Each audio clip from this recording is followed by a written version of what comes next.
اب حضرت ابوبکر ہے، عمر ہے، عثمان ہے، طلحہ ہے، زبیر ہیں، سعد ہیں، سعید ہیں، بڑے بڑے اجلہ صحابہ، بڑے بڑے کارنامے انجام دیے ہیں جنہوں نے 17 تلواریں ایک ایک جنگ میں جن کے ہاتھوں میں ٹوٹی ہیں، بڑے بڑے بہادر ہیں آقا علیہ السلام کے صحابہ میں، لیکن نام کسی کا نہیں آ رہا سوائے حضرت زید کے۔ وجہ کیا ہے؟ غور کرنے والی بات ہے بھائی۔ ویسے یہ بات جو نا پہلی بار ذہن میں آئی، آخر وجہ کیا ہے؟ یعنی یہ آپ بھی 3 بار پڑھ چکے ہیں سارے دوست قرآن پاک مجھ سے جی، اور خلاصہ بھی ہر سال بیان کرتے ہیں، لیکن یہ بات آج تک میرے بھی ذہن میں نہیں آئی کہ آخر اس پہ کیا وجہ آئی، کیا سبب تھا کہ حضرت زید کا نام ہی قرآن میں آیا، باقی کسی صحابی کا نام ہی نہیں آیا قرآن کریم میں۔ صحابہ کرام اتنی بڑی تعداد میں کسی کا نام، بڑی بڑی عظمتوں والے، شانوں والے، مقام والے، رفتوں والے، بلندیوں والے، نام کسی کا نہیں ہے قرآن میں جی۔ اللہ اکبر۔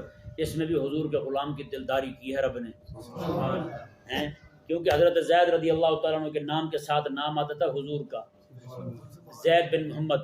اللہ تعالیٰ نے فرمایا کہ اب چونکہ اللہ تعالیٰ نے فرما دیا قرآن کریم نازل کر کے، فرمایا کہ ذالک اقسط عند اللہ، اللہ کے نزدیک انصاف، ادعوہم لآبائہم، اللہ نے فرمایا بھی انصاف والی بات یہی ہے، جو جس کا بیٹا ہے نا اس کو اسی کے ابے کے نام کے ساتھ پکارا جائے۔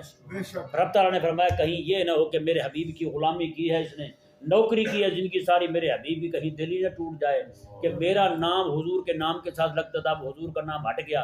رب نے فرمایا ہم اس کا نام قرآن میں بیان کر دیتے تاکہ قیامت تک اس کو تسلی ملتی رہے۔ سبحان اللہ، کتنی بڑی بات ہے، کتنا بڑا اعزاز ہے یار۔ رب تبارک و تعالیٰ اپنے محبوب کے غلاموں کا اتنا بھی دل نہیں دکھنے دیتا ہے، تسلی کے لیے رب تبارک و تعالیٰ قرآن میں نام لے دیتا ہے۔ سارے صحابہ میں کسی کا نام نہیں ہے قرآن میں، نکال کے دکھا دیں، سرات نام نہیں، تذکرے صحابہ کے موجود ہیں، بہت سارے صحابہ جن کے متعلق آیات کریمہ نازل ہوئی ہیں۔ یہ پوری سورہ نور جو ہے اس کی 18 آیتیں حضرت ام المومنین عائشہ پاک کے متعلق نازل ہوئی ہیں جی، لیکن نام جو ہے وہ حضرت زید رضی اللہ تعالیٰ عنہ کا آ رہا ہے۔ کیوں؟ میں کہ حبیب کی نوکری کر رہا ہے، حبیب کی غلامی کر رہا ہے، تکلیف میں نہ ہو جائے، کہیں دل ٹوٹ نہ جائے اس کا۔ اللہ تعالیٰ نے تسلی دیتے ہوئے ان کا نام ہی قرآن میں لے دیا۔